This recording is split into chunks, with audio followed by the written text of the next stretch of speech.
All right, let's dive in. You can always interrupt me if you have questions. Okay, so short overview first. I want to explore why AutoML is so damn slow. Then how can machine learning help make our AutoML faster? I'll discuss 3 strategies for doing that. At the end, we'll have the hands-on where you can yourself play with all these techniques. First of all,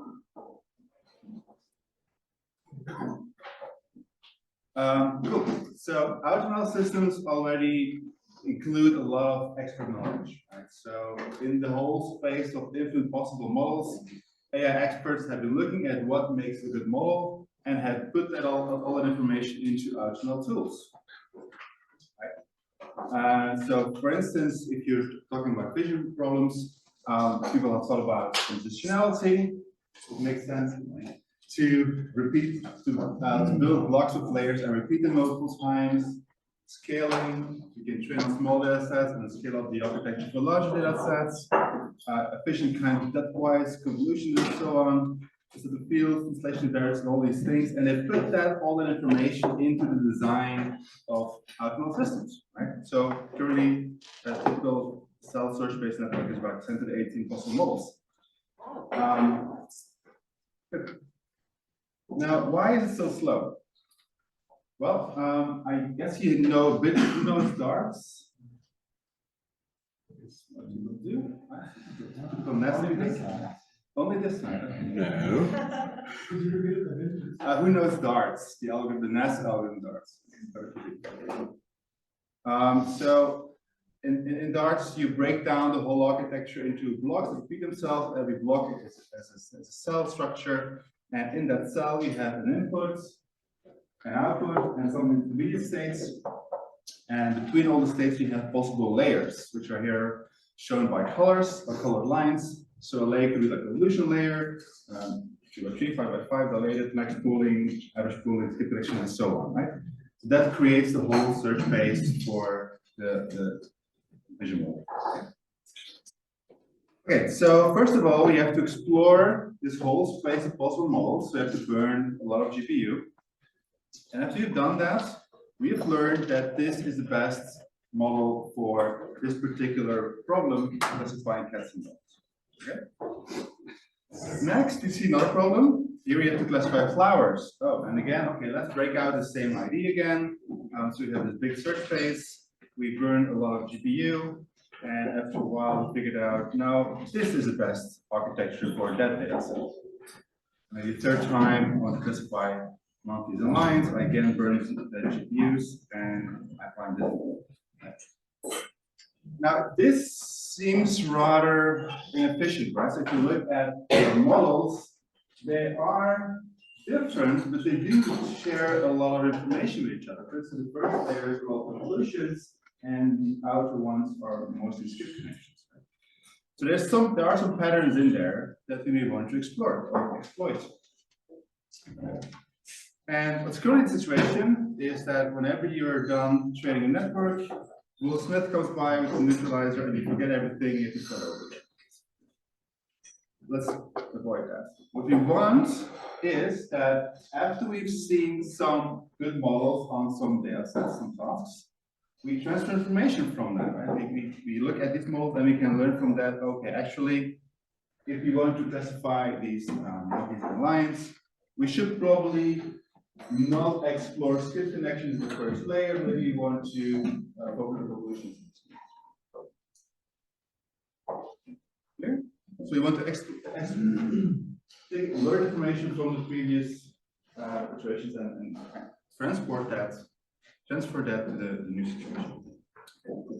And so ideally we go from this big search space that we still have by learning over these tasks to self-learning AutoML. AutoML that continuously gets better. It doesn't forget, every time you run it on a new problem, it learns something new and it can exploit that so that hopefully when you give a new problem, it only has to search a much smaller space. This is still a far cry from really experienced AI experts. I know very few people who run more than 100 models to solve a problem. People are really good at being very efficient at designing these networks. Okay. Why is that? Why do you think that people are still so much better, so much faster than AutoML systems nowadays? Any ideas? So why? So a human expert doesn't have to try 1,000 models. Right? He can do it in a few iterations. Why are humans so much better at designing neural networks than nets? Prior experience. In prior experience, I hear. Yes. Maybe as an expert, we can bring more diversity in the process, in neural networks, for instance. Yeah, you get more diversity, you can think more outside of the box. Yeah. Right? Yeah, very good. Other ideas? You can see what others have done for similar problems. Yeah, you can look at other people, you can read papers, you can see what other people have done to solve the problem, right? Very, very good. Okay, so I asked GPT to show me what AI experts do, and it came up with this.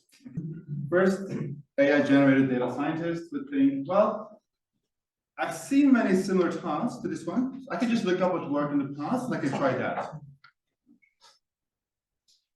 So with our example, it means, well, I have these lions and monkeys. What looks like lions and monkeys a bit, maybe cats and dogs, right? That at least cats and dogs looks more like it than flowers. So I will probably want to take this learned architecture and transfer that, so I can learn a new model for this points. Good. Other thing you can do, well, another AI expert may think, well, I know what usually works. Right? I know like 10 techniques that typically, if I tried all of them, I typically get something that works. Right? Yeah, so that means we have a space of relevant tasks, and from that we learn, for instance, on the first layers, which connections are most often used, third layer, which are more often used, and I transfer information from all these previous runs to a new search base, which is much more efficient, and it will allow me to solve the problem faster. Third, the experts, well, she has just a lot of experience. She can just reason and think and has a complex model of how AI works, and she can use that to just make predictions. This will work, this may not work. Right? So in this case, it means I take information from the tasks, from the models, from the scores I got, I put all that into a big meta model, or maybe even an LLM, and then I use that model in a new task to tell me which are the optimals. Okay. So these are the two strategies I'll be focusing on. Any questions? Okay. Quick recap. Meta learning is just learning on the meta level. So all the things you have with overfitting, you also have on the meta level. You can also do meta overfitting. Right? So we have a meta training test. So there's a set of different data sets in this case. And with a test set, these are the data sets I will test on later. Or we typically call them tasks in machine learning, right? When I say a task, I typically mean a data set. Right? And I want to transfer information from the training to the test. I want to learn something. Right? Now, there's a couple of levers I can play with. I can play with the number of tasks I have in my data set. Can I ask something? Sure. Sorry, it's interrupting a little bit, but I kind of wanted to ask you this. So, I mean, if you look at these three, I don't know, cases, you said you can speed things up, or why are humans better? Would you say that for any of these, humans are better or machines are better?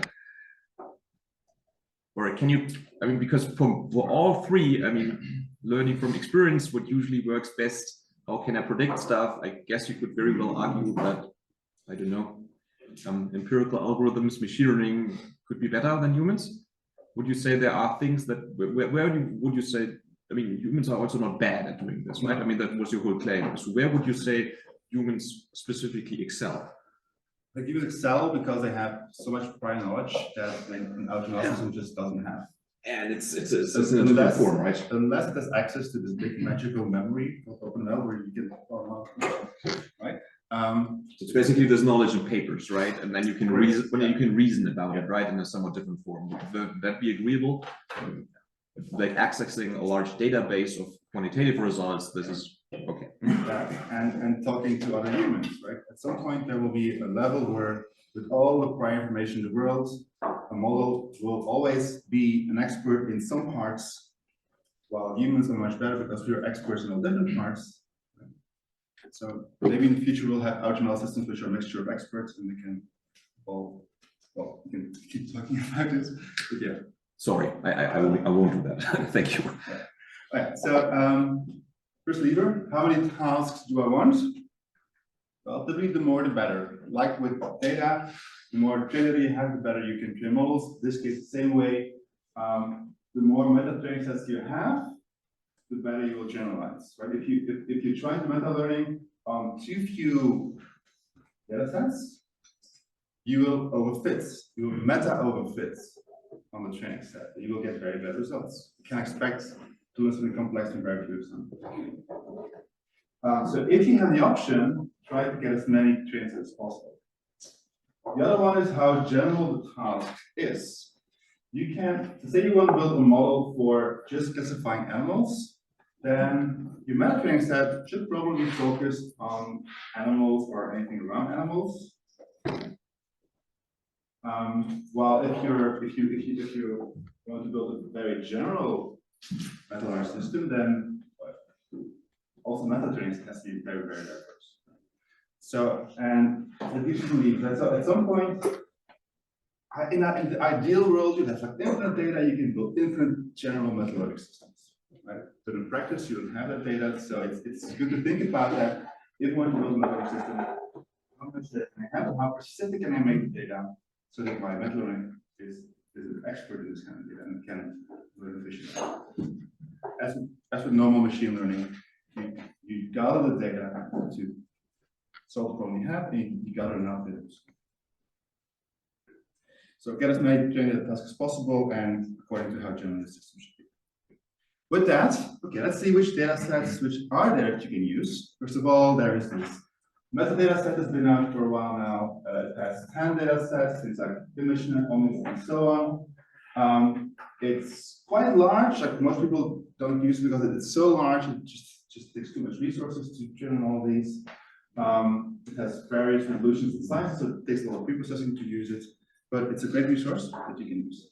Another one, more recent, is Nevis. So Nevis is more for continual learning.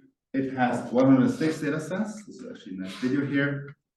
106 data sets from all computer vision conferences.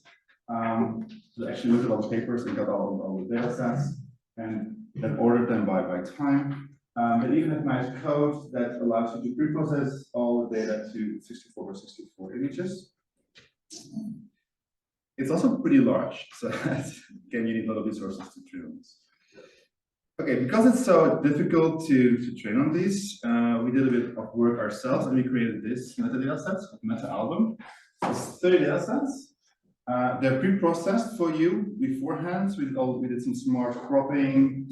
We made the resolution large enough, 128 to 128. We did anti-aliasing and so on. We organized them nicely in domains. So we have like 3 data sets for animals, small animals, flowers, leaves, and so on. So you have multiple domains, so you can do cross-domain transfer, you can do within-domain transfer, class incremental learning,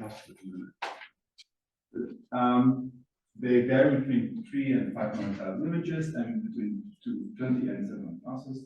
And you can, with one line of code, you can download them from AutoML, and you can start using them. Okay. Another nice resource are AutoML benchmarking suits. So these are prepared sets. So the main reason for this was that if you read papers, they always test on different sets of data sets. So it's very hard to compare one paper to another because they have different data sets. So we thought about, okay, what would be a good benchmark for people to use? So and how can we make it easily available so people will also use them? So we create these benchmarking suits. You can also create your own. It's very easy to create your own if you want to. And you can define exactly what the constraints are for your benchmark, and you can easily download them. And many people can then share results with exactly the same setup as we have here. One example is the CC18. So these are 72 classification tasks, medium size, very practical, stuff going on, ID, and so on. And because they're an AutoML, people also upload models to them, and we also have AutoML bots that build models, and there are about 4 million experiments. 4 million experiments you can download and all these things. Right? And again, it's like one line of code to download the suite. Then you can also download all the different tasks and data sets, and you can also download all the evaluations. Very few lines of code, and in the hands-on, you can also try this, downloading the data, downloading the evaluations, and then trying to learn from that. Like I said, all the information is there, so you can download runs. So runs are experiments, basically, and you can download them. You can see exactly which pipelines were built, what the performance was, and so on. We have quite a few more. There's also the AutoML benchmark, which is a very good benchmark for testing AutoML systems. There's meta training sets. That's actually one that Matthias created. These are 208 data sets that we used for training our cycle learn 2. We have also one for regression that's very recently created by Sebastian, and then we have a meta album, of course, and you can just browse out those quite a few. Besides that, there's more. You probably know HPOB, that's a benchmark for HPO. It's run on about 200 data sets, has 4 million evaluations. Tab repo very recently from Amazon, 200 data sets. This is what they use to experiment with the Gluon. You can download all the 7,000 evaluations. Tabular benchmark is another interesting one, which is specifically built to compare how deep learning systems and tree-based systems work on tabular data and so on. That said, this is one for playing with optimizers. And HPO is a various library from Leonard recently that you can import different HPO benchmarks over the internet. So okay, so you can see there's lots of data out there. Now, how can we learn from them?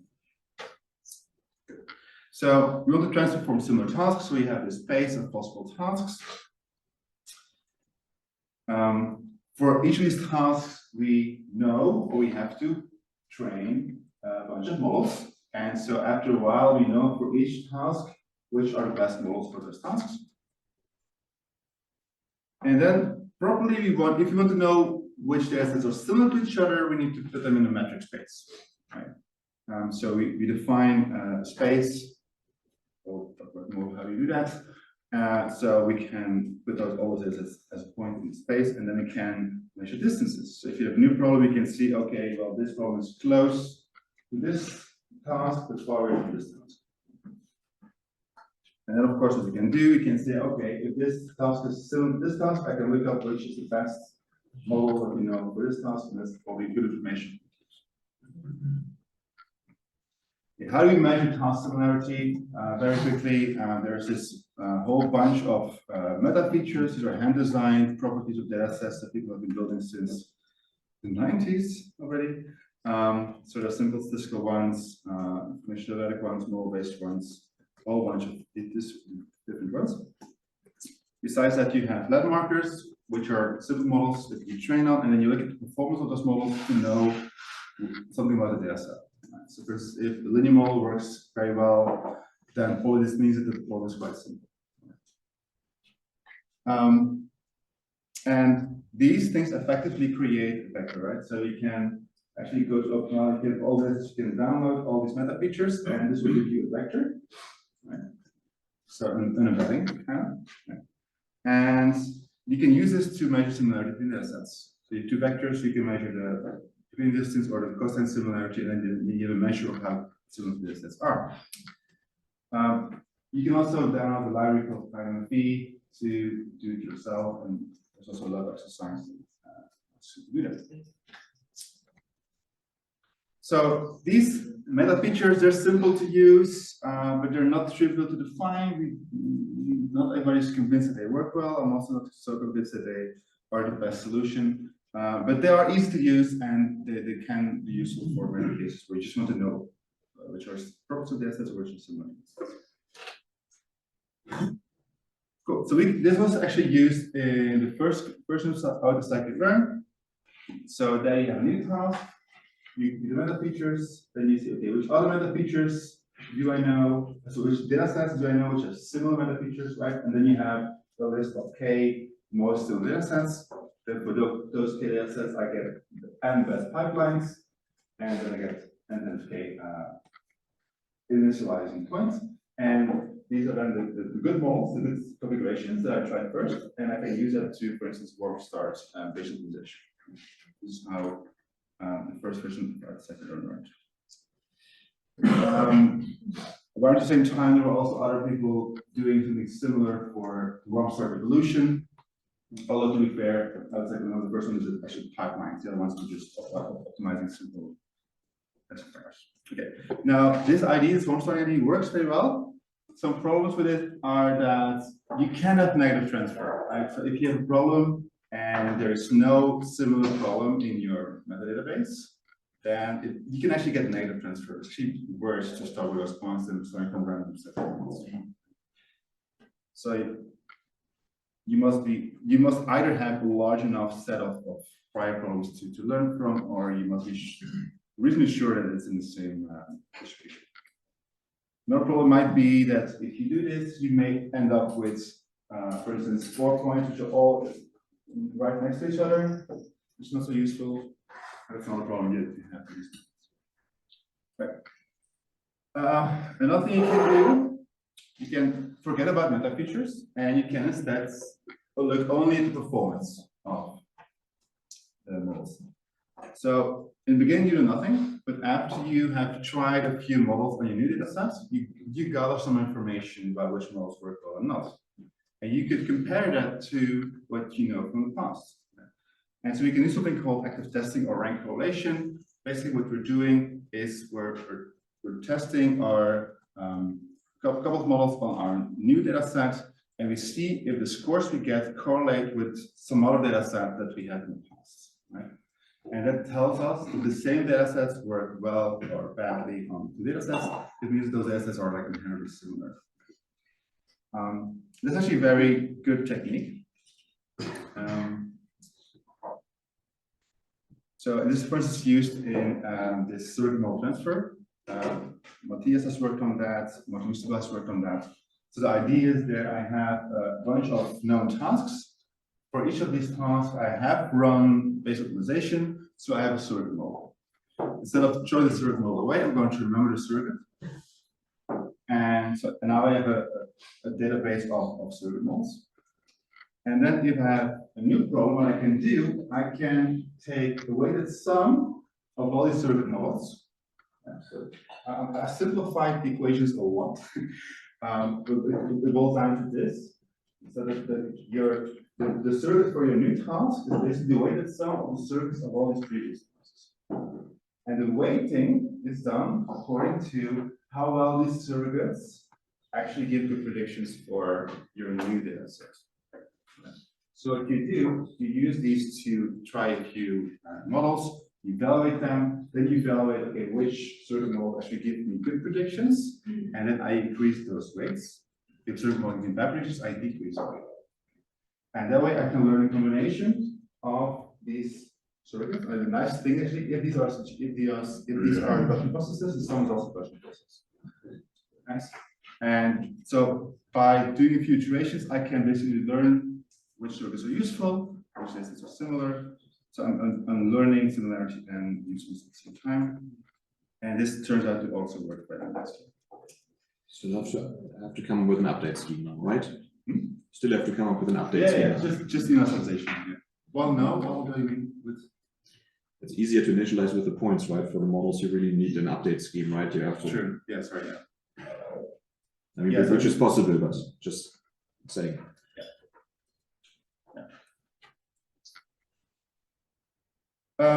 Okay, what about embeddings? Can we embed tasks like we embed images and everything else? Yes, you can. There are a few ways to do that. The first is task back. So here you learn an embedding for image data sets. How you do that? You take the pre-trained dataset, this blue guy here. It's a pre-trained model. You fine-tune that on the new dataset, and then you look at the efficient information matrix. So those who don't know, efficient information matrix tells you which weights are important for making your predictions. Right? And so they should be similar for similar datasets because they pay attention to the same aspects in the images. it should be more dissimilar for dissimilar images. So what we do, we look at the diagonal of this matrix, and this is actually a vector. Now we have a way to convert the data set into a vector, an embedding for the data set, and then I can embed all the data sets in this embedding space. So I say this is 300 dimensions, then all my data sets are now in 300 dimension space. And there's some nice examples. These are kind of artificial, but they do show that the embedding actually maintains a similarity that we humans think that exists between the data sets. Another more complex one is data set to vec. So the idea here is that you learn embedding for sets, and you're going to pretend that your data set is a set of sets, and you're going to learn embedding of those.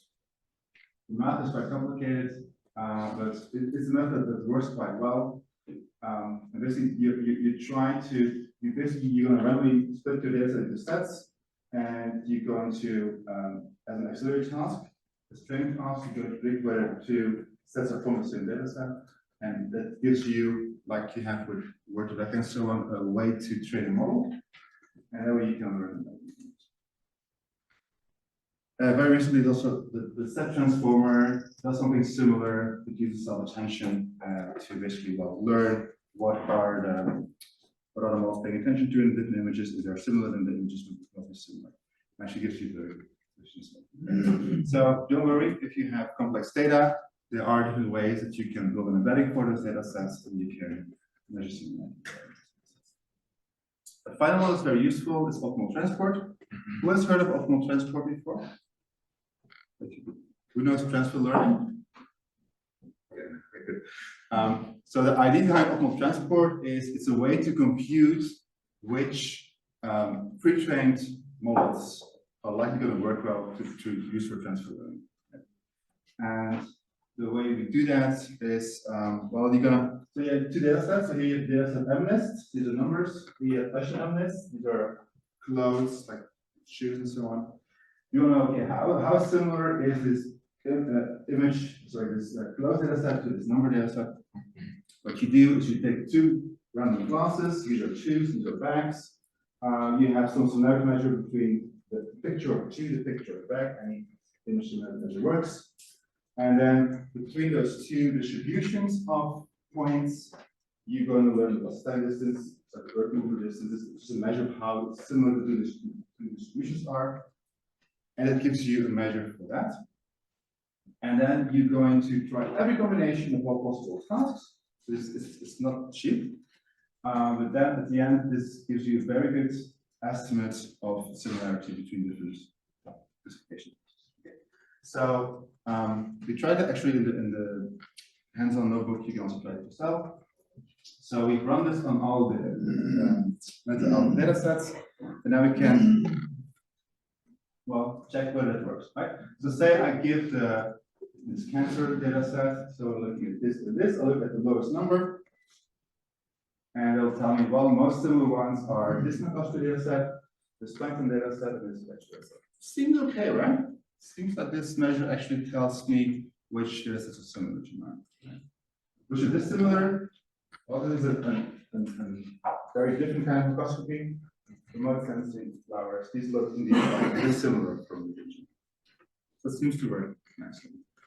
Same here, if I have dogs, I have all my animal data sets are similar, and all my microscopy data sets are dissimilar. So it seems to work nicely, and we'll later on also use that. So the idea behind optimal transport is to, it's like a source. So if you have pre-trained networks on all these previous tasks, you have a new data set here, you want to see, okay, which you want to transfer from. Well, then you're going to measure the optimal transport distance between your data set and the other ones, either on the lowest value, and then that's the pre-trained model you're going to use. You're going to fine-tune that on the data set. That's the best possible guess. Yep. But it maybe even makes sense to use multiple models and then combining. For transfer learning, probably, yeah. Meta learning depends. There are some papers that, like for instance, the way that, for instance, normal splits of data sets is not very useful. You can just throw them together. while there are other cases where throwing together actually is worse. It's not a one-on answer, but generally, bigger future models transfer.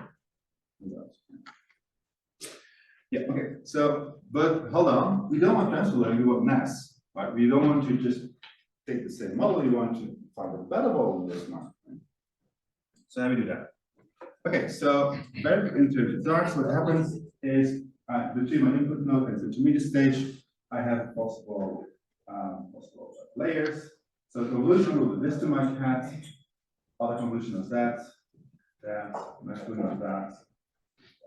So the different layers, the different things to my cat image, and then what comes out of this intermediate state is a weighted combination. So I give each of these possible layers the weight. I take the weighted sum, sometimes over that, that's my output point. Right. Okay, now I can change this thing. Now I can say, okay, I have a loss. I compute the gradient. I'm first going to use a gradient to learn my weights of my convolution layers, right? These are also the weights, right? After I've done that for a few iterations, I say, okay, now I want to use my loss, my gradients, to look at all these weights, right? So if the layer is useful, the weight will increase. If it's not useful, it will decrease. And after a while, I know, okay, this step line here, this solution is useful. Well, step next year is not useful at all. Right? That's what's happening there. Okay, now what happens at the last stage of darts? So this is the final set of weights that I've learned. What do you? This is not a useful network, right? Because it's super expensive to run, but you do. So, We remove the. yeah, you discrete times, right? You remove all the small weights, so you end up with this final model. Now, this is nice for solving this problem, but it throws away a lot of information, right? All the other models, which were like almost the same, were also useful, right? So here, it's again, those not coming saying, forget all this. No, let's try to remember this. And so we're going to do something similar as before. So we're going to remember for every data set, which is the state of the architecture search when we stopped. Do that for a bunch of different data sets. Then we have the distances. Then if you have a new problem, we compute again with optimal transport distances. We find, okay, this cat and dog data set is most similar. I'm going to transfer that, and then what do I do? Sorry? Drop the words. No, I'm not done Save yet. them somewhere. Sorry? Save them So somewhere. I've now initialized darts basically with better weights than the random weights, right? For the weights. This is initialization. This is a better starting point than starting from scratch. So now I can run darts. Yeah. Now run darts, tuning this thing to my new data set. But I have, it will be much faster because I don't start from equal weights. I know which connections are more useful. So it will be much faster to transfer. Okay, I'm pretty sure it'll be faster, but this is also better. Well, let's check. I have my meta data here. So I test for this plant species data set. The bird species data set is the most similar. I'm going to start with that one. And so, yes, it's indeed much better than starting darts from scratch. I actually get 12% better performance, and I get that much faster if I start from scratch. Is it always the case? Well, here's a bit more difficult one. Here again, the bird species is most similar, and here, yeah, I still get 5% gap. The gap gets smaller longer you train, of course, but it learns much faster than starting from random. Worst case scenario are these data sets. But here still, we get like an on par of 1%. The nice thing is, in all these data sets, we've never observed negative transfer. So it's always useful to do this. Right. Downside, computing optimal transport is not cheap. So you spend a bit of time in the beginning, but it's still much less than having to run darts for. Cool. By the way, you can also use, because I heard yesterday people talking about how to use AutoML for unsupervised tasks. So one thing that works, well, in our experiment at least, is to do this. So here, so you don't have a ground truth for clustering at test time for a new data set, but I may have proxy tasks where I do know the clusterings. So what I do, on all these proxy tasks, I learn which clustering algorithms or outlier detection algorithms are best. I store it in database. And then if I have new data sets, which doesn't have labels, I can still compute optimal transport. I only have to convert this data set to a numeric version using IC or something, compute the transport distance, and then I can recommend which clustering techniques or outlier detection techniques will work best. You try this. That was strategy one. Strategy two. Now I want to look at all the information I have together and see if I can use that to get some general guidelines about it. So I have this large set of data sets again. I know which are the best models. Now I want to learn from this to get a smaller search space, a set of good models that I can use. Right? It's also called portfolio design. What also talked about is the blue one. So what we do is remember which set of good models exist that we want to try later on again. So if on all these data sets, some models typically perform well, that's what we do. It's also what we humans do. If we try gradient boosting 1,000 times and it always works well, that's the thing we're going to try, right? Similar to this, I want to learn from this set of information which models are good, and I can design a portfolio. A bit more advanced, I can organize my models into space again. I can design a nice search space that's easier to faster search. So how do we learn portfolios? Well, first of all, we take we have to start with a good set of candidate models, pipelines. So we do that by taking a bunch of data sets, running a bunch of models on that, and then remembering which ones work well. Then, from all the data sets, we have to select them. So you can either do that greedily, you can do it manually, you just look at them and just manually create a portfolio. You can do greedy selection, which means you take the best one and then you take the either best one that you have, or you can do greedy ensemble building, which is which one, when you add it to an ensemble, would be the ensemble best. And then if you have a new task, what you do, you just evaluate all these portfolio models on a new task. And then you can either use the best one, or you can ensemble them, or you can use for warm start for personalization. And you can see which, so if you do ensembles, this is AutoGluon. Okay? If you use warm start for personalization, you get out-cycle entry. Nice thing, it's simple, it's robust. You do have to build them first, right? So you have to have a portfolio. There's also this greedy selection, so you're never sure that you have the best ones. It's no guarantees, but it's robust. There are some trade-offs, right? So ideally, the bigger your portfolio is, the better, because you may have better models. But of course, you also have to evaluate all of them. It's also more expensive. There's a trade-off there. And also in terms of generality, you can make the portfolio very general, or you can make it very specific. And again, if it's more specific, it's better at the specific task you want to solve. It's more general, and it's more better for the general task, but less rigid than the specific one. So how does out-cycle learning work? Well, it takes 200 assets from AutoML, runs visualization on that, then remembers for each task which was the best pipeline, and then you use it as a warm start for visualization. AutoGluon are different. So AutoGluon, people actually manually look at Kaggle, which models work well. We built a set of 17 models. And then there's a new thing from this month actually. So they test all these, so they do want to not use default values, but they test all range of different parameter values on a bunch of data sets then remember which were the best hyperparameters for each of these models, and they keep 100 of these models around.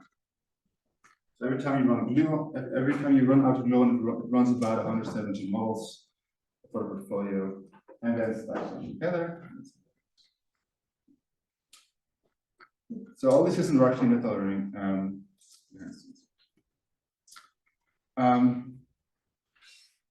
This work here is like multiple default learning. So in this case, you ask, well, maybe you don't want to have the one best hyperparameters, you want to have a set of k overall best hyperparameters for every algorithm that I want. And so they tried that. So I did a greedy search, the exact search. Interestingly, it didn't matter so much whether you do it exactly or greedily. Greedy is much faster, so you might as well use greedy. And you do see that having local defaults does have an effect, right? So if you're gradient boosting, having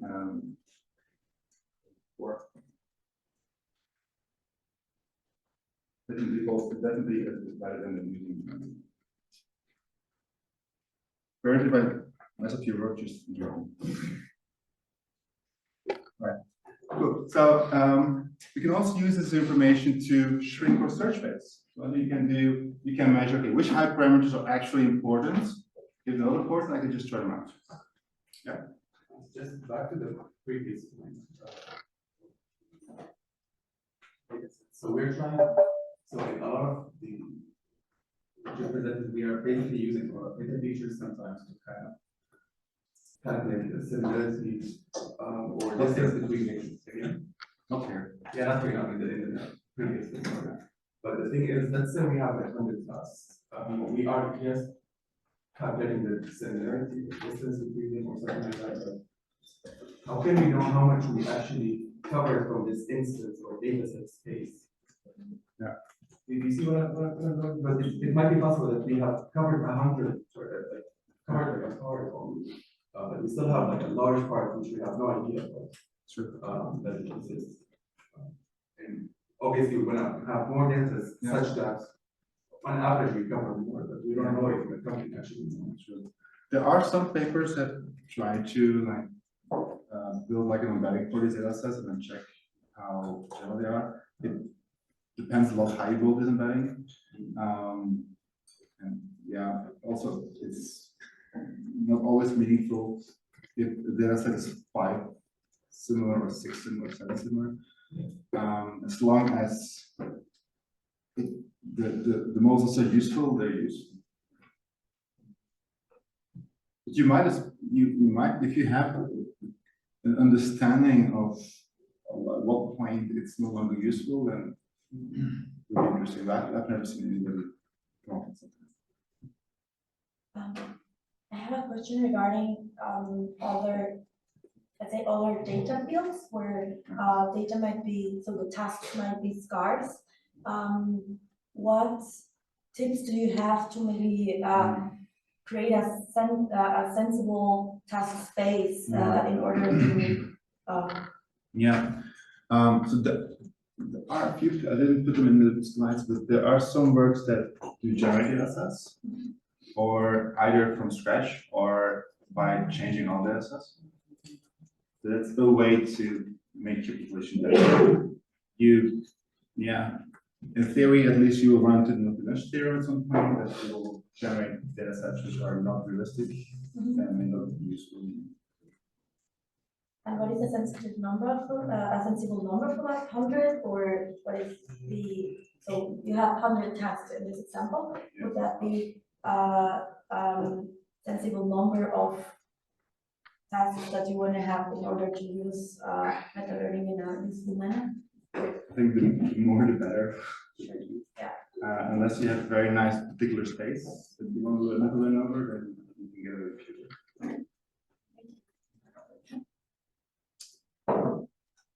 Right, so you can select the hyperparameters which are more important. So if you can throw away parameters, then of course the search goes faster. That helps.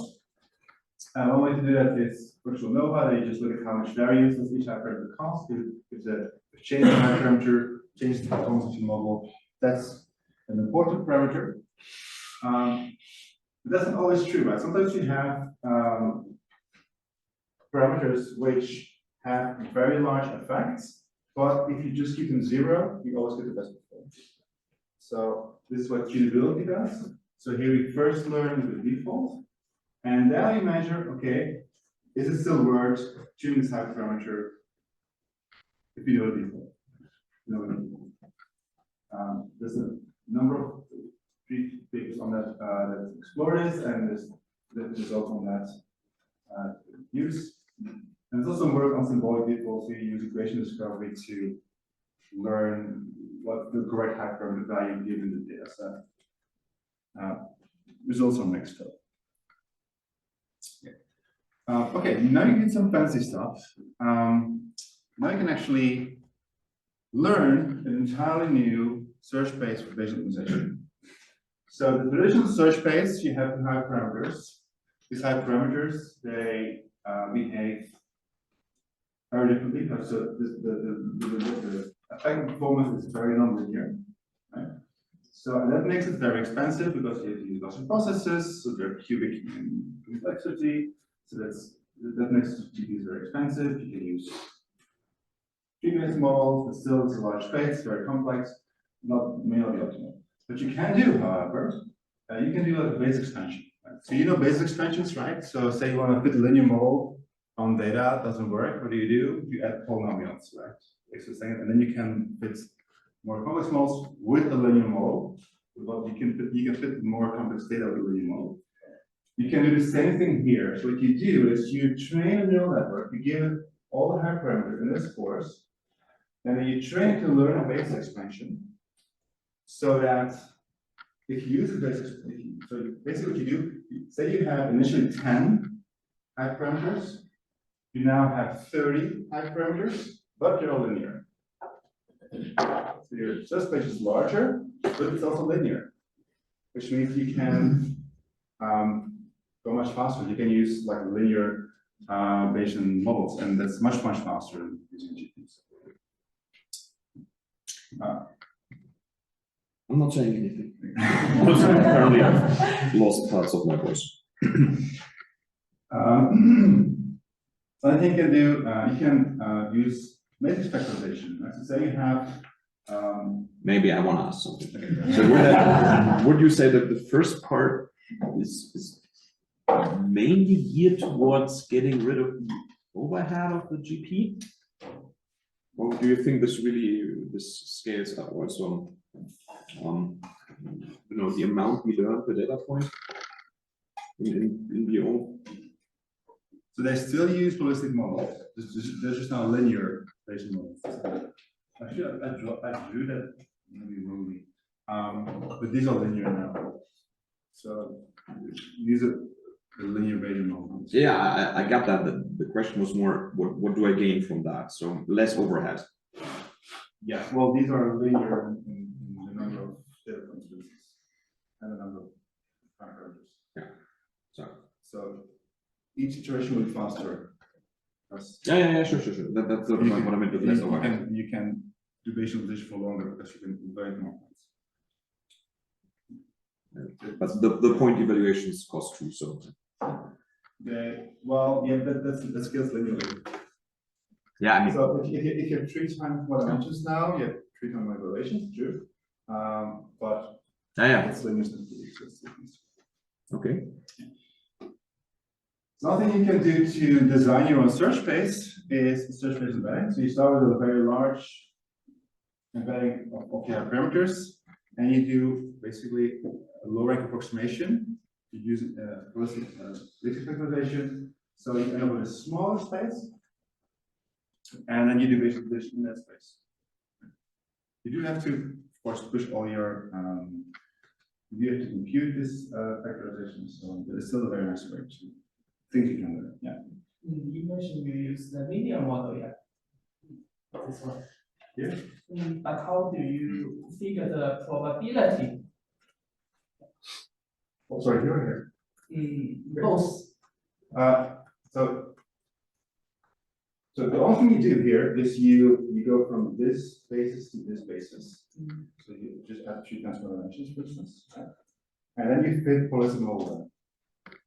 So that it will be holistic by nature. This is holistic because it uses a special kind of matrix factorization, which is holistic. Final set, almost there. So here we want to learn a lot more. So we have again our data points. We just said I know these are the models, and I'm going to give the information to a meta model. The then has to, for instance, with this score. And then we have all this information, we're going to train that thing so that this model becomes very good at predicting, for instance, how good the model is on a certain data set. And if I have if I have a new data set, for every data set I give it, it can tell me this is a good model or this is a score of a good model. Basically, I'm training the model to tell me which model will work well on a given data set.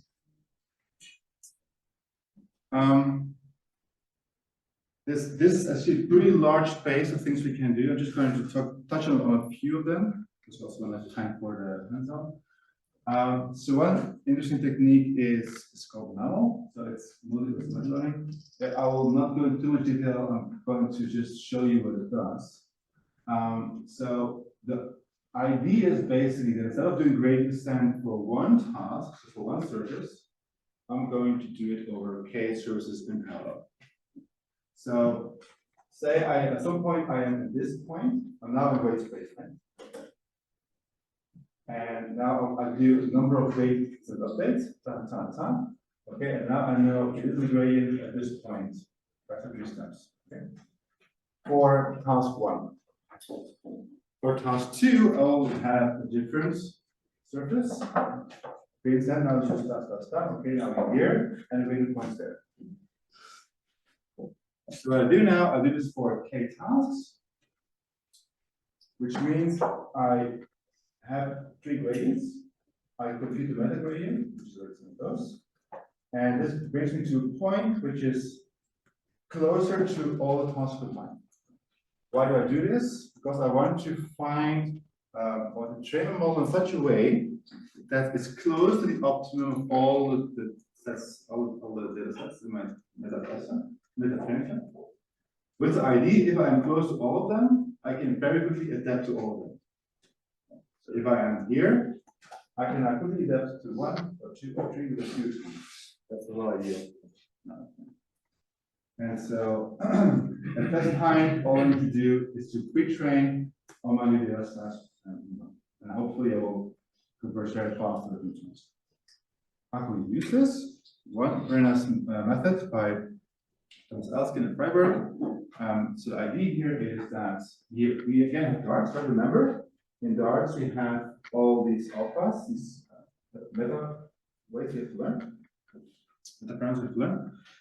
So we do for task 1, so we first look at dogs and cats, we compute the gradients, we use that to update all the alphas. Then we don't do it yet, we go to task number 2, flowers. Again, we compute the gradients, or all the ones. Remember that, go to task 3, do that again, for all the tasks.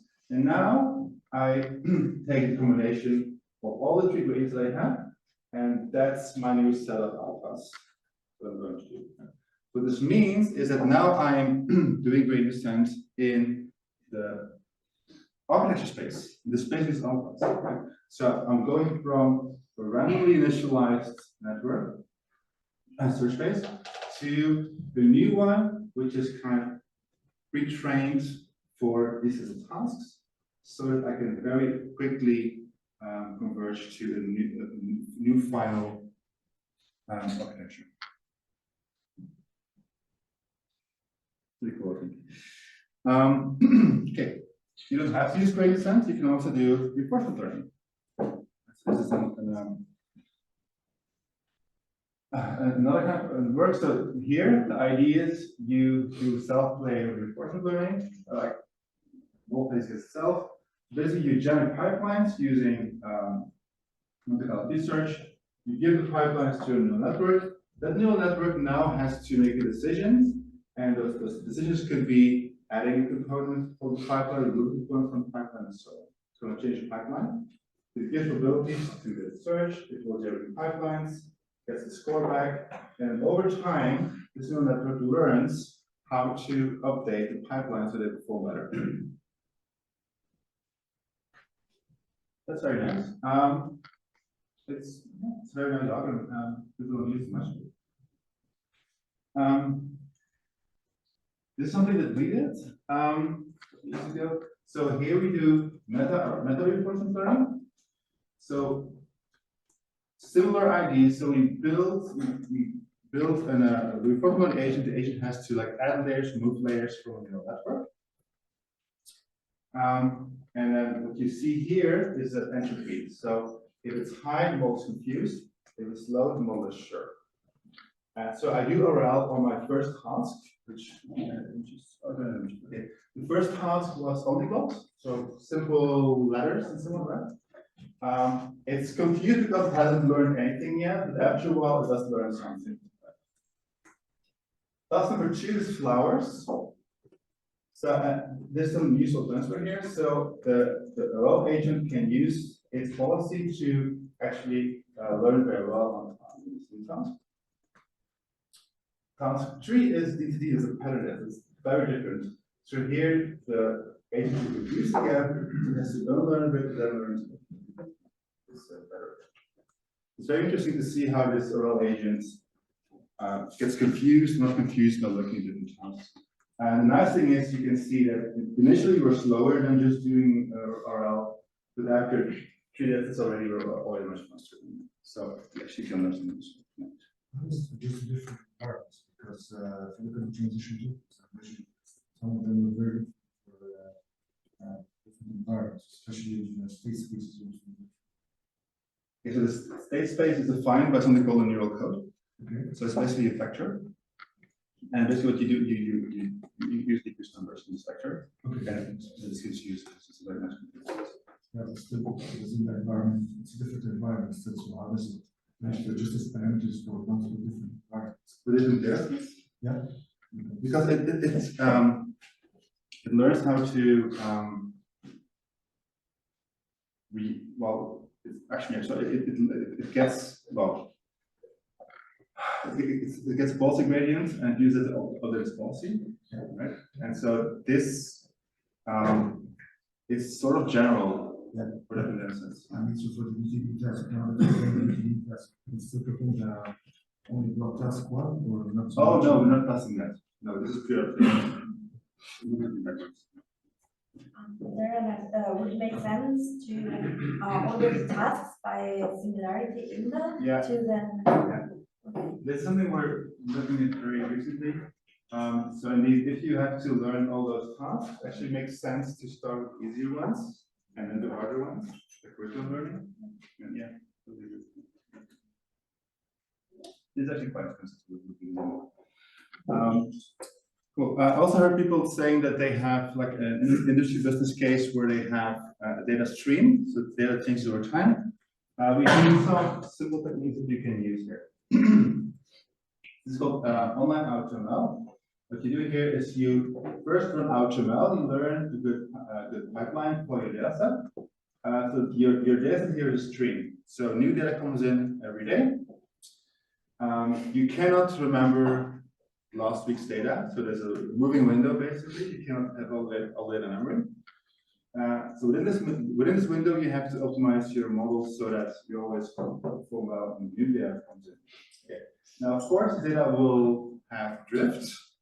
New data will come in that's different from the data you had before, which means the pipeline you so carefully trained is now not useful anymore. So you have to update it. So we tried a lot of things which didn't work. What does work in the end is to only use online models. These are all online models. These are models that you can incrementally train. If you cannot incrementally train, it works. Okay, but then you still have a number of incremental models, and you have to choose between them. And the way we do that, so initially we train our model. Then, when we detect that the data has drifted, which you can do with a drift detector, basically looks at the performance of your model, performance goes down, Then there's drift, and you will reconsider your pipeline. And then we do different things, but you can already see here that as you look over the stream, this is the airline data set, this is a synthetic one, you can see how the pipelines change over time.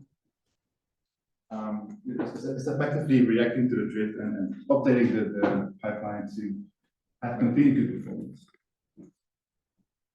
How do we do that? We have different options, depending how fast you need to be. If you don't have to be fast, you can just run AutoML again. If you have to be faster, what you can do, you can either keep an ensemble of the KPIs pipelines, or you can keep a model store of models that were useful in the past. And if there are changes, you try those models first. Because sometimes there's repetition in your data, and that's something you can try. And final thing I'll talk about is yes. How do you know whether you simply need to retrain your current model, or whether you need to do HBO, so simply only doing some hardware changes and then doing retraining, or whether you need a new model? So that's a different kind of assumptions, right? What kind of drift you're seeing?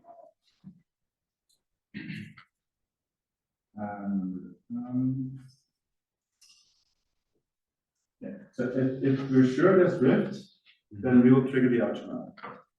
Okay, so you're going to be full and simply say, okay, maybe I have to change everything, but I don't know, so simply try it. Yeah, this is what we're doing. We have a timed environment, so we have to make predictions at certain times.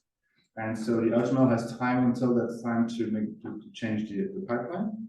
And so we do make use of these online learning. So we incrementally train them. So we don't train from scratch. We always incrementally train the models, and they're robust against that.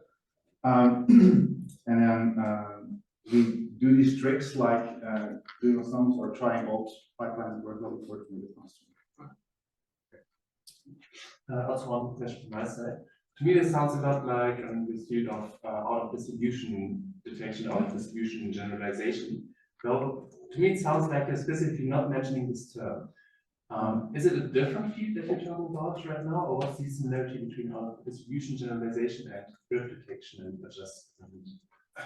So this is online learning, so that you typically don't assume a fixed distribution at all. You just always let your model over time. There's no distribution. Well, there might be distribution. It's unknown to you, and you can't react to what the world throws. It means you don't need to detect it because you assume that it will be there. That it's more generalization. Yeah, thank you very much. Okay, well, algorithmic learning is a very interesting setting. So, say, as example, first you learn how to drive a car in a nice road. Then you have to, or maybe you train a self-driving car to drive on a nice road, and then you have a misty road. Right? What you wouldn't do is you wouldn't start from scratch, right? You want to keep your model that was working so nicely now, and you want to update it. Right? When you continue learning, people are very careful about it. They don't change the architecture mostly. They even don't change any high parameters. They just figure out how can we update the weights model so that it can also work in the mix. And then it can also work with this mix. Which works nicely if it's possible. If the tasks are nicely similar to each other, it kind of works. But in many situations, it's not. Right? There's something new about this, and maybe you can't get away with the same training procedure and the same model. Right? The question we're asking here is, should I first increase my model size? If the task is very different from what I saw before, maybe I actually need to make my model larger. I need to change the architecture, or maybe I need to change the way we train the model. So it's a kind of AutoML problem. It's a combination of AutoML and continuous learning. There are a number of techniques to grow the model, which are very clever. You can also think about, okay, if the data set is different, maybe you want to then remember this new data set more, so you can have memory. We call it replay. So if you train the new data set, you also train on a couple of examples from the old data set. And another question, okay, how much memory do you keep of these previous things?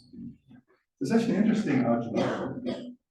And if you look at literature, people are not doing basically anything. So if you continuously train on, say, you first recognize cats and then car, of course, recognizing a cat after learning a dog is very similar, but doing it in a car is very dissimilar. So you wouldn't have the same procedure for those, right? And so one typical parameter here is like the adaptation rate. So how it's kind of regularizer. So you either regularize a lot, which means for classical consolidation, it means that you are very careful by changing your weight so that you don't forget the old tasks. Or if the task is very different, maybe you have to be more aggressive to be able to learn this task. So you kind of decrease the generalization. And people use the same value across the stream, which doesn't make sense, right? If we as a human do a similar task, a simple task, we just do it and we go along. If it's a very difficult task, we stop and we relearn things, right? It's very different to us. Likewise, you would think that the model also would be trained differently. So this is actually an interesting paper. It's how you call it, register study. So we define the study first, and then the results come in. Could be interesting. And so here we do the learning, but we also train all these hyperparameters using PPDs. And we can already see it gives good performance. So it's another nice use case for. So now the very last thing I just want to show in because of yesterday's discussion about LLMs. So this is just a crazy idea we have.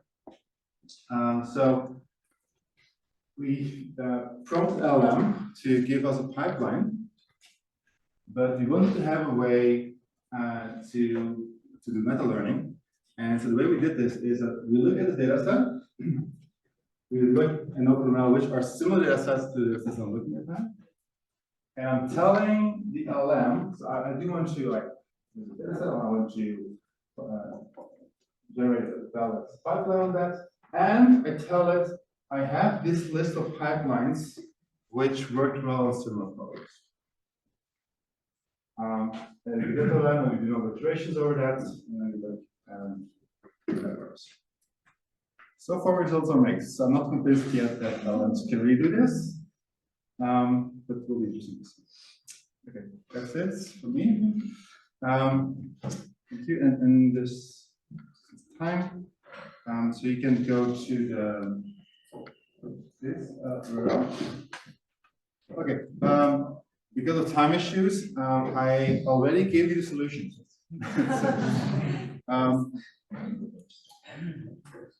I also have to mention that we do have this little library that most students created. I don't trust it enough to use it for here, but it's actually a nice library that combines a lot of information from different mid-learning papers into one library. So it might be useful if you want to experiment with that. May also be useful for the ML toolkit actually. So exercise that we do, first of all, we're going to just download some data from AutoML. We're going to download some data from the benchmarking studies. Then we're going to query the benchmarking study. We're going to see, okay, which pipelines are in the benchmark and how good are they. And then I show you how you can actually add more information to AutoML to increase the data set. If you want to upload things to OpenML, you do have to get your own API key. So just log into OpenML, then you have the API button, and you can copy in your key here, and then you can also upload things. And that's what you do here. If you run this, then you will see your results show up on the website. And then we do there's a similarity using meta features. So you get meta features from OpenML or from PyMFE. And then the question is, okay, tell me which is the most similar data set to any of the one that you choose. Does it make sense? And then part 5 is similar for image data. So here we download these meta album data sets. And so you can again answer similar queries. Here you can see how you can build a torch model on them. And then, I guess, if you get so far, there are some advanced things as well. So this is code for computing optimal transport. The OT library is a bit finicky, so you have to go, you have to actually install a few more things for that. But then you can actually recreate those experiments that I did with choosing the data set, finding the most similar one, and so on. And then at the end, there's a tutorial. If you want to learn more about MAML, there's a link to a tutorial where you can try all different, well, not only MAML, all kinds of ML techniques, like for typical networks and so on.